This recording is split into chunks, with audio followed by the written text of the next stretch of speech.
بسم اللہ الرحمن الرحیم۔ السلام علیکم، میں ہوں آپ کا بھائی عباس حمدانی اور آپ دیکھ رہے ہیں جعفری آرٹ ٹی وی۔ آج کا ہمارا موضوع گفتگو ہے سر اور پاؤں سے برہنہ ہو کر عزاداری کرنا۔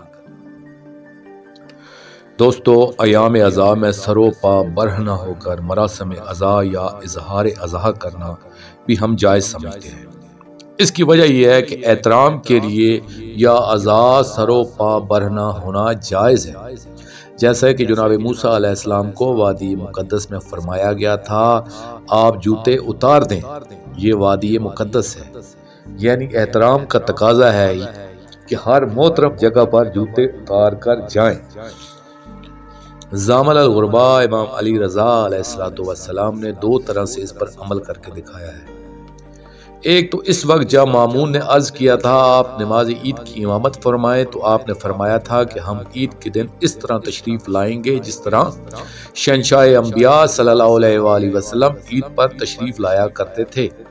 اس نے اسے قبول کیا تو پھر آپ نے گھر ہی سے نالین پاک اتار دی اور بڑی شان و شوکت سے مسجد کی طرف روانہ ہوئے، یعنی احترام عید میں نالین اتار کر گھر سے روانہ ہوئے۔ اس سے ثابت فرمایا کہ سرور کونین صلی اللہ علیہ وآلہ وسلم بھی اسی طرح مسجد میں تشریف لایا کرتے تھے۔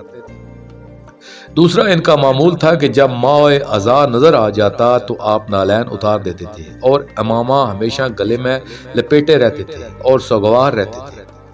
اس سے ثابت ہوا کہ احترام عزا و عید کے لیے پا برہنہ ہونا سنت نبوی صلی اللہ علیہ وآلہ وسلم ہے اور یہ شیعوں کا شعار ہے۔ اس لیے مجالس عزا میں ماتمی جلوسوں میں شیعہ قوم احتراماً سر برہنہ اور پا برہنہ شرکت کرتی ہے، کیونکہ یہ سنت امام بھی ہے۔